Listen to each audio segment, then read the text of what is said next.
नमस्कार दोस्तों, कैसे सब लोग। तो सब ठीक होंगे। तो चलिए शुरू करते हैं UPSC prelim test 32 2021 by. Subscribe कीजिए, सपोर्ट कीजिए एम यूपीएससी को।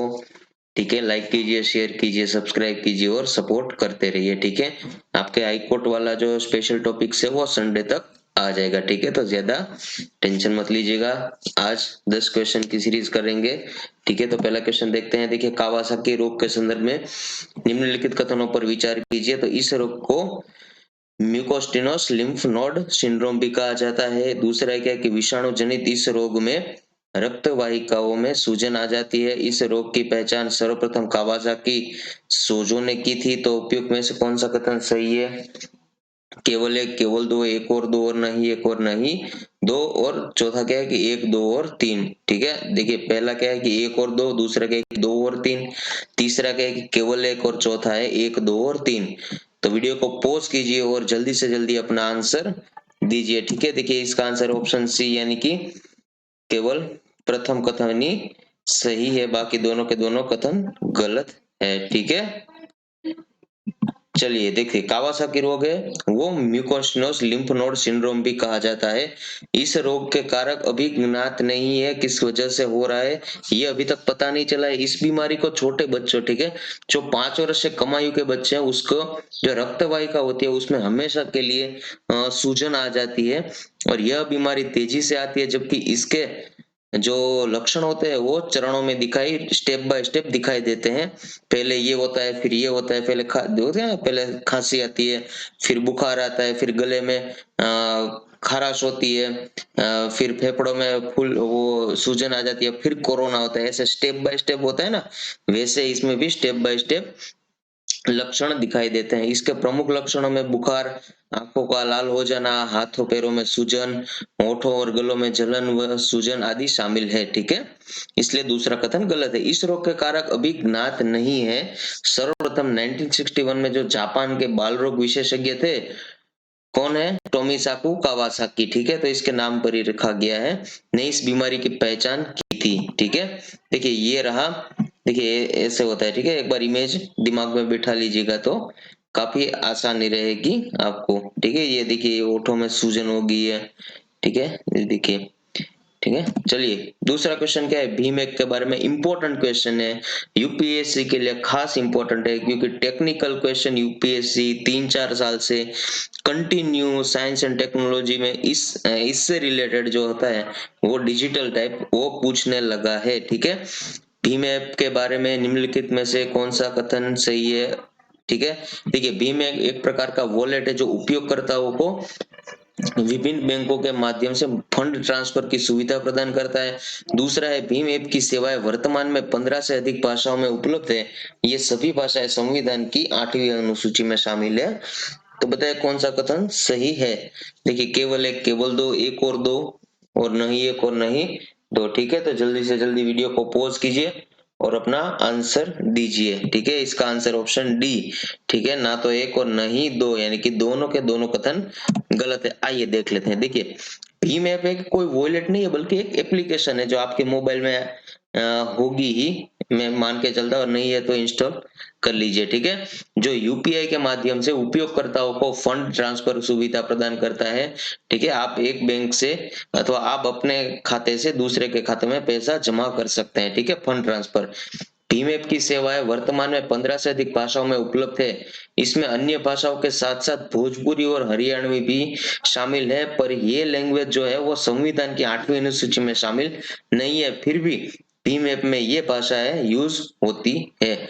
ठीक है, याद रखने वाली तो बात है, इंपॉर्टेंट क्वेश्चन है। ठीक है, 3 बार पढ़ लीजिएगा, याद आसानी से हो जाएगा। तीसरा क्वेश्चन क्या है कि टाइफून गोनी फिलीपींस के पूर्वी हिस्से से टकराने वाला एक उष्णकटिबंधीय चक्रवात है। दूसरा क्या है कि अटलांटिक महासागर या पूर्वी महासागर के ऊपर बनने वाले उष्णकटिबंधीय चक्रवातों को हरिकेन कहा जाता है। तो निम्नलिखित में से कौन सा कथन सही है? केवल एक, केवल दो, एक और दो और नहीं, एक और नहीं, दो। तो वीडियो को पॉज कीजिए और अपना आंसर दीजिए। ठीक है, देखिए इसका आंसर ऑप्शन सी यानी कि दोनों के दोनों कथन सही है। देखिए हाल ही में क्या हुआ है कि फिलीपींस के जो पूर्वी हिस्से से टकराने वाला उष्णकटिबंधीय चक्रवात, ठीक है, उसका नाम टाइफून गोनी है।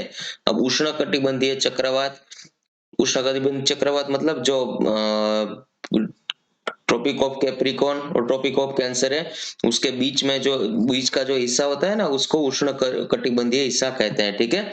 जहां सूर्य का सूर्य का ताप सबसे ज्यादा किरणें वहां पर पहुंचती है, ठीक है।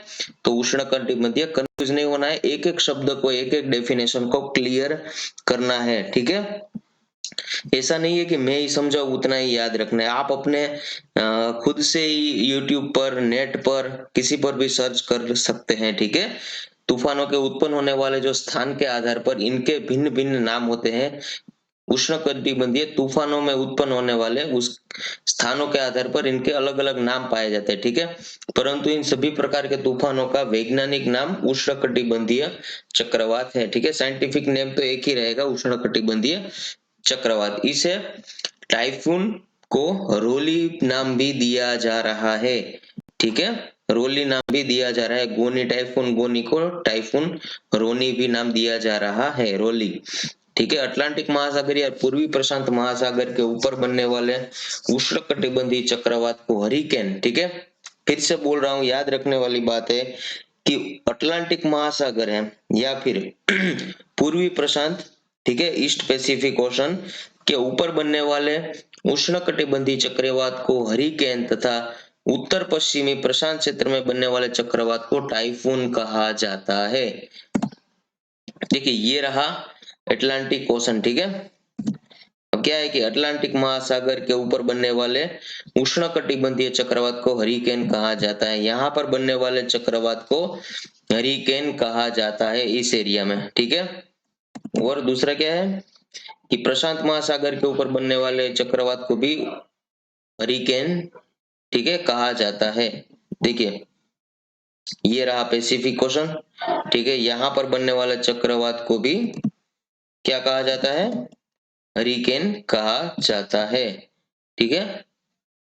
तो याद रखने वाली बात है, 2 बार ये फिगर देख लेना आराम से, ठीक है।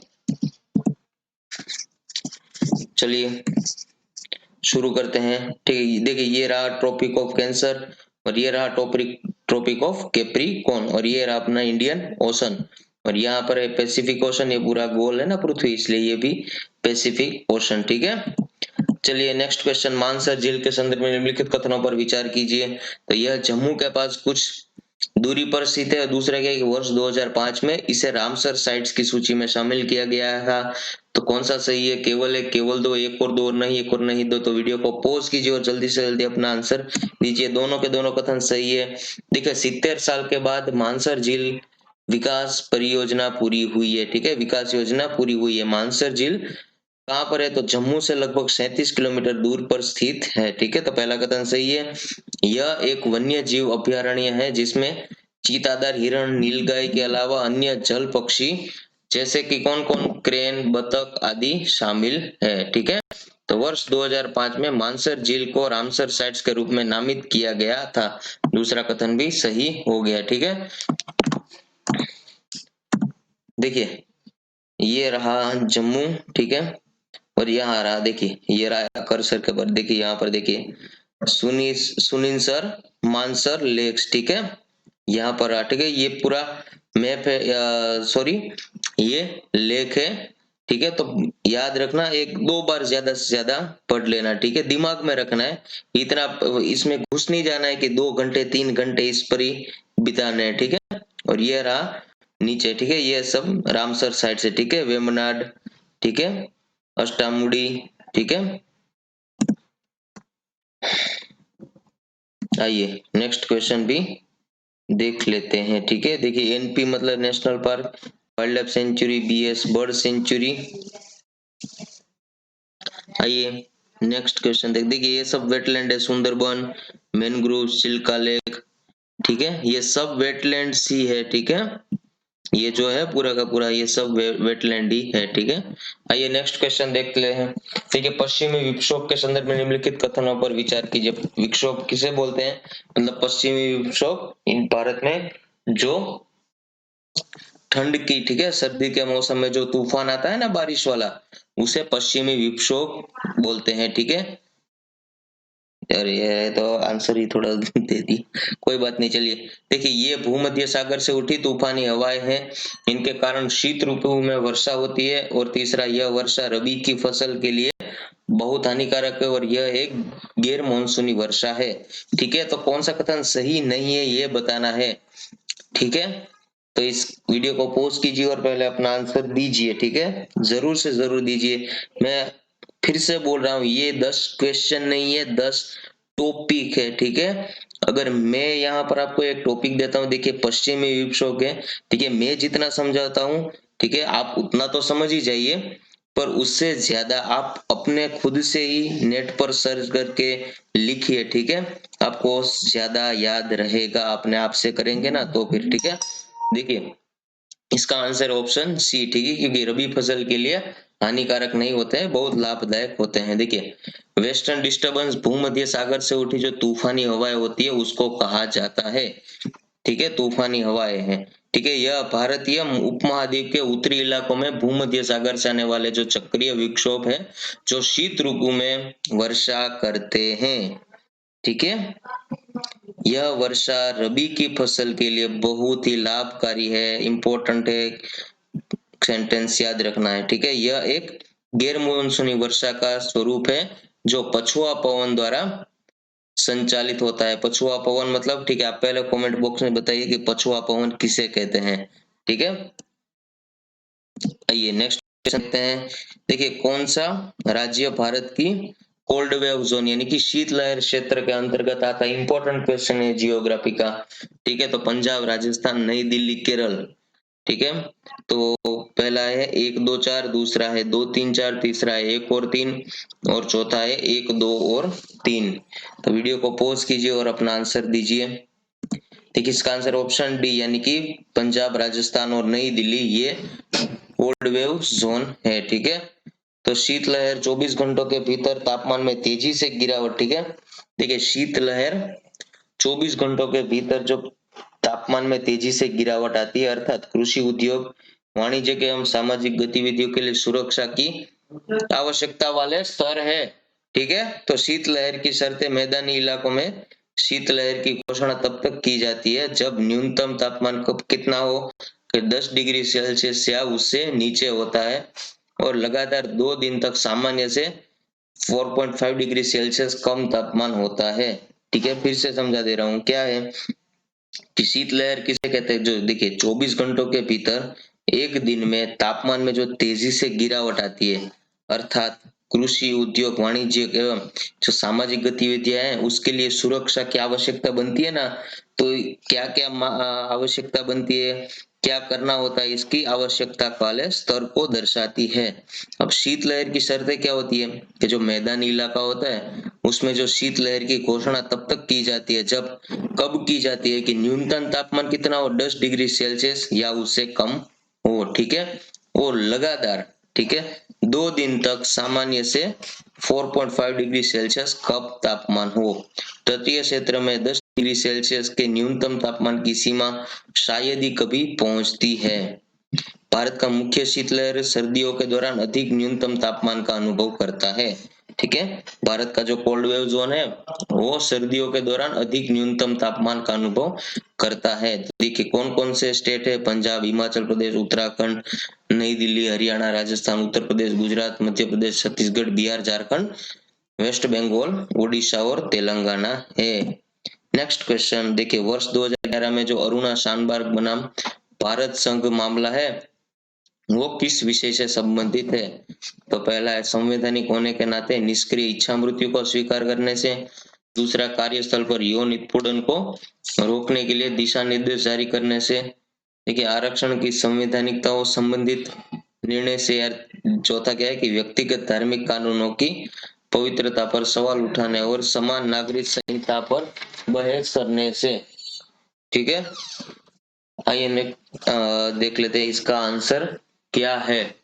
देखिए इसका आंसर है ऑप्शन ए यानी कि संवैधानिक होने से नाते निष्क्रिय इच्छा मृत्यु को स्वीकार करने से है। ठीक है, तो देखिए इसका सॉल्यूशन कर लेते हैं। ठीक है, देखिए अरुणा शानबाग बनाम भारत संघ 2011 का मामला है। तो मुख्य विषय क्या है कि संवैधानिक होने के नाते निष्क्रिय इच्छा मृत्यु को स्वीकार करना है। देखिए, अरुणा सांबान बनाम यूनियन ऑफ इंडिया 2011 के मामले में क्या था कि पहली बार इच्छा मृत्यु को मुद्दा सार्वजनिक चर्चा में भारत में आया।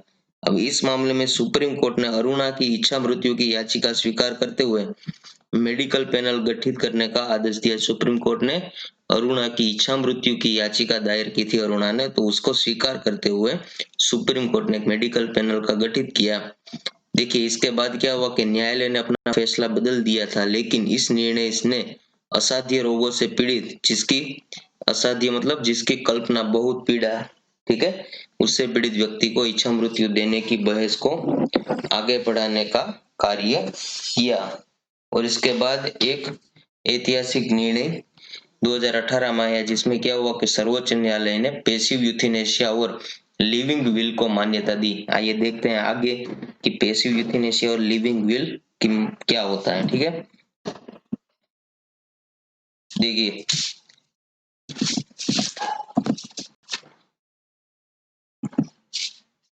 पैसिव यूथेनेशिया मतलब इच्छा मृत्यु के इंगित करने हेतु किया जाता है। देखिए, वो स्थिति जिसमें इच्छा मृत्यु मांगने वाले किसी भी व्यक्ति को इस कृत्य में सहायता प्रदान की जाती है, जैसे कि कोई जहरीला कोई इंजेक्शन दे देना, ठीक है, या फिर ओवरडोज इंजेक्शन दे देना, ठीक है, या फिर कोई जहरीला पदार्थ दे देना जिससे शांति से उसकी मृत्यु हो जाए, उसको पैसिव यूथेनेशिया बोलते हैं। ठीक है, और दूसरे शब्दों में बोलते हैं, देखिए अरुणा, देखिए दूसरी वह स्थिति जब इच्छा मृत्यु के लिए किसी भी से कोई सहायता प्रदान की नहीं जानी चाहिए। सरल शब्दों में कहे तो एक्टिव यूथेनेशिया की मृत्यु के लिए कुछ किया जाए, जबकि पैसिव यूथेनेशिया में वह जहां मरीज की जान बचाने के लिए कुछ भी ना किया जाए, उसको एक्टिव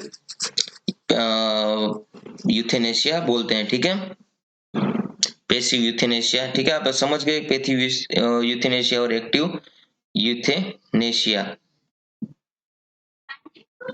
आइए नेक्स्ट क्वेश्चन देख लेते हैं। देखिए, फोर्टिफाइड राइस केरनल के संबंध में निम्नलिखित कथनों पर विचार कीजिए। तो यह चावल के पोषक तत्वों में कमी के दूर करने के बायोफोर्टिफिकेशन आधारित पद्धति है। इसे सामान्य चावल के साथ 1/10 100 के अनुपात में मिश्रित करके सार्वजनिक वितरण प्रणाली के तहत जारी किया जाता है। तो केवल दो, एक और दो नहीं, एक नहीं दो, वीडियो को पॉज कीजिए और अपना आंसर जरूर दीजिए। ठीक है, देखिए पहला कथन गलत है, दूसरा कथन सही है, यानी कि अपना आंसर है ऑप्शन बी। ठीक है, देखिए फोर्टिफाइड राइस केरनल क्या होता है कि चावल के जो फोर्टिफिकेशन पर आधारित एक पद्धति है। ठीक है, ये एफआरके है, वो चावल के फोर्टिफिकेशन पर आधारित एक पद्धति है, जिसमें क्या करते हैं ये समझ लेते हैं। पहले जरूरी क्या है कि क्या करते हैं। देखिए, चावल को पीसकर एक पाउडर तैयार कर लेते हैं। ठीक है, चावल को पीसकर एक पाउडर तैयार कर देते हैं जिसमें पोषक तत्वों का मिश्रण किया जाता है। इसे फोर्टिफाइड चावल के मिश्रण को पुनः चावल का आकार में बदला जा सकता है। ठीक है, जिन्हें फोर्टिफाइड राइस केरनल कहते हैं। ठीक है, समझ गए आप लोग। जबकि बायोफोर्टिफिकेशन में कृषि फसलों के पोषण की गुणवत्ता को कृषि संबंधी प्रथाओं, पारंपरिक पौधों के प्रजनन या फिर आधुनिक प्रौद्योगिकी के माध्यम से बेहतर बनाया जाता है। ठीक है, तो बायोफोर्टिफिकेशन में क्या होता है कि कृषि की जो फसल होती है उसको पोषण की गुणवत्ता, जो कृषि संबंधी रेगुलर जो हम करते हैं, जो पारंपरिक पौधों के प्रजनन करवाते हैं, ठीक है, आधुनिक प्रौद्योगिकी के माध्यम से बेहतर बनाया जा सकता है। ठीक है, उसे क्या बोलते हैं, बायोफोर्टिफिकेशन कहते हैं। अब एफआरके को सामान्य चावल के साथ, ठीक है, 1:100 के अनुपात में मिश्रित किया जाता है तथा इसके बाद सार्वजनिक वितरण प्रणाली के तहत इसका वितरण किया जाता है। ठीक है, 3 बार पढ़ लीजिएगा, बहुत इंपॉर्टेंट क्वेश्चन है, एकदम यूनिक क्वेश्चन है। ठीक है, अगर ना समझ आए तो कमेंट बॉक्स में बताइएगा। ठीक है, देखिए नौमा क्या है कि निम्नलिखित में से कौन सा देश खाड़ी सहयोग परिषद यानी कि गल्फ कॉरपोरेशन काउंसिल का सदस्य नहीं है। कुवैत, ईरान, सऊदी अरब और इराक, ठीक है, कौन सा नहीं है ये पूछा गया है, ठीक है। तो 1 और 4, 2 और 3, 1 और 3 और 2 और 4, तो बताइए इसका आंसर क्या है। ये देखिए, वीडियो को पॉज कीजिए और अपना आंसर दीजिए। इसका आंसर है ऑप्शन डी, यानी कि 2 और 4। देखिए देखिए कौन से होते हैं जीसीसी, देखिए फारस की खाड़ी है, ठीक है, जिन देशों की सीमा फारस की खाड़ी, ठीक है, उसके साथ मिलती है, उन्हें खाड़ी देशों के रूप में संबोधित किया जाता है। आगे फिगर में देखते हैं, ठीक है। जब खाड़ी देशों की बात की जाती है तो इसमें कौन से होते हैं मुख्यतः, कुवैत, ओमान, सऊदी अरब, संयुक्त राज्य अमीरात, संयुक्त अरब अमीरात, कतर और बहरीन को शामिल किया जाता है। याद रखना है, अभी ज्ञात हो कि ये 6 देश खाड़ी सहयोग परिषद के संस्थापक सदस्य हैं, ठीक है, संस्थापक सदस्य ये 6 हैं जीसीसी के, ठीक है। और इराक और ईरान भी फारस की खाड़ी के साथ अपनी सीमा साझा करते, परंतु ये इसके जीसीसी के सदस्य नहीं बन पाए हैं, ठीक है। देखिए ये है, देखिए पहले ये देख लेते हैं, देखिए ये है पर्शियन गल्फ, ठीक है, और ये रहा इससे जुड़े हुए ये 6 कंट्री, ठीक है। और जीसीसी क्या है कि the corporation of council of Arab states of the Gulf, originally known as the Gulf corporation council, is regional intergovernmental political economically union consisting of all Arab states of the Persian Gulf, जैसे कि कौन से हैं, Bahrain, Kuwait, Oman, Qatar, यहाँ देखते जाइएगा, ठीक है। फिर से बोल रहा हूँ, Bahrain, Kuwait, Oman, Qatar, Saudi Arabia and United Arab Emirates, ठीक है, इराक को छोड़ के, ठीक है। देखिए हेड क्वार्टर कौन से है इसका, रियाद है सऊदी अरेबिया में, और फाउंड की गया था 1981 में। हेड क्वार्टर कहाँ, ये है सऊदी अरब में, और फाउंड कहाँ किया गया था, तो अबू धाबी में किया गया था, ठीक है। देखिए ये रहा 6 फाउंडर, ठीक है, United Arab emirate, Saudi Arabia, Qatar, Kuwait, Bahrain और ओमान, ठीक है। याद रखने वाली बात है, बहुत इंपॉर्टेंट है, क्योंकि 2000 शायद 19 में या फिर 20 में ही एआईआईबी के बारे में भी पूछा गया था, ठीक है। तो संगठन बहुत इंपॉर्टेंट है। नेक्स्ट क्वेश्चन, लास्ट क्वेश्चन, निम्नलिखित मध्य अमेरिकी देशों को उत्तर से दक्षिण के क्रमवार व्यवस्थित कीजिए। देखिए निकारागुआ, होंडुरास, कोस्टारिका और पनामा, ठीक है। तो ऑप्शन ए है 2 1 3 4, बी है 2 3 1 4, सी है 1 4 2 3 और डी है 1 3 2 4। वीडियो को पॉज कीजिए और जल्दी से जल्दी अपना आंसर दीजिए। प्रश्न क्या है कि अमेरिकी देशों को उत्तर से दक्षिण की ओर क्रम वाइज, ठीक है, बताना है। देखिए देखिए पहले देख लेते हैं। देखिए सेंट्रल अमेरिका को कभी कभी अमेरिका के एक उप समूह के रूप में भी परिभाषित किया जाता है, ठीक है। इस क्षेत्र की सीमा उत्तर में मैक्सिको, दक्षिण में कोलंबिया, पूर्व में कैरेबियन सी और पश्चिम एवं दक्षिण में प्रशांत महासागर से लगती है। अब मध्य अमेरिका में 7 देश शामिल है, कौन कौन से है, El Salvador, Costa Rica, Brazil, Guatemala, Honduras, Nicaragua और पनामा। और प्रश्न अनुसार क्या है कि मध्य अमेरिका के देशों को उत्तर से दक्षिण क्रम में जो होंडुरास पहले, फिर निकारागुआ, फिर कोस्टारिका और पनामा है, ठीक है। तो होंडुरास, निकारागुआ, देखिए होंडुरास, निकारागुआ, कोस्टारिका 2 1 3 4, ठीक है। तो ऑप्शन ए अपना आंसर सही है, ठीक है। ये रहा, ये देख लीजिएगा, ठीक है। कौन से, Honduras, Nicaragua, Honduras, Nicaragua, Costa Rica और पनामा, ठीक है, ये रहा, ठीक है। और ये रहा अल सल्वाडोर, और ये रहा कैरेबियन सी, और ये पैसिफिक ओशन। तो ठीक है, तो यहीं तक था आज का सफर। तो मिलते हैं कल इसी टाइम। अगर कोई भी टॉपिक या फिर कोई भी आपके 10 क्वेश्चन में से कुछ भी ना समझ आए तो कमेंट बॉक्स में जरूर लिखिएगा, ठीक है। कंपलसरी कल समझा दूंगा, ठीक है। तो वीडियो को लाइक कीजिए, शेयर कीजिए और सब्सक्राइब कीजिए। जय हिंद, जय भारत।